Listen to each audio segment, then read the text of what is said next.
When there are times in our lives that we do not know what to do, when we start to worry about each and everything, worry about our future, worry about those that we love, by worrying, we cannot control anything. Today, many of us right now might be in different type of storms in our lives. Some of us might be going through a financial storm. Some of us might be in a health storm where your loved ones or you might be lying down in sickbed for many years and wondering, why am I not able to get my healing? Some of us might be in a storm in a relationship. It might be in your marriage or with the family members. Some of us might be going through a storm at our workplace trying to perform. Otherwise, you might lose your job. Some of us might be going through a storm of confusion, sitting and wondering what's happening to me. I don't see a way. I don't see any opportunities. I don't see any door opening for me. Some of us might be going through a haunting past storm, the mistake that we did it in past, and because of that, we are in a guilt storm. Some of us might be going through a failure storm, because whatever we touch, it's turning to be a failure. Some of us might be going through a storm of grief because we would have lost our loved ones. Some of us might be going through a storm of addiction. We're not able to give up. I'm so weak in this.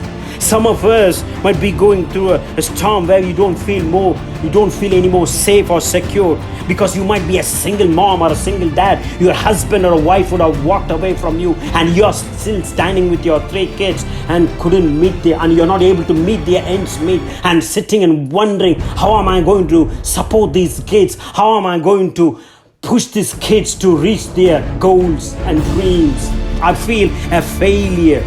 I don't feel like living. Some of us might be in a storm of total confusion and doubt and fear.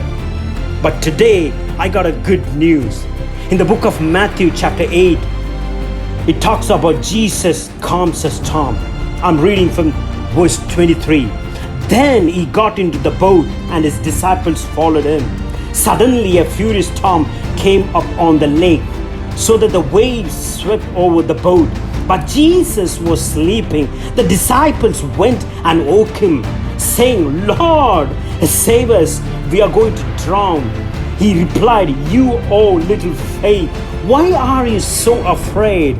Then he got up and rebuked the winds and the waves, and it was completely calm. Then the men were amazed and asked, "What kind of man is this? Even the winds and the waves obeys him." Friends, Christ loves us. He's not abandoned us. God goes before us in ways we cannot understand and will not understand. But today, God is reminding all of us that He is with us in the storm. You are not alone. He is with you wherever you are. In that room, He is with you. We serve a God who is in control, who is in complete control. He is not confused. He is not sitting in his throne and scratching his head and wondering, how am I going to bring out these people from this COVID-19? Oh, I wish we know our God better. Our God knows everything about us. He is the Alpha and the Omega. He is the beginning and the end. He is the first and the last. So let's rejoice in the Lord our God, who is exalted above his power. He is majestic. He is the head of all principalities, and his power is within you. In Romans 8:11 it says, "The Spirit of God who raised Jesus Christ from his death lives inside of you." He who says, "I am with you." He who says, "I am that I am." The Lord who says, "I am who I am." The Lord who is to come. He is your creator. Let us not be shaken during these days, because our God guards the path of justice. He will never leave you nor forsake you. He is great and mighty. Instead of worrying and fearing, we should be rejoicing and dancing. Like the psalmist said, "The joy of the Lord is my strength."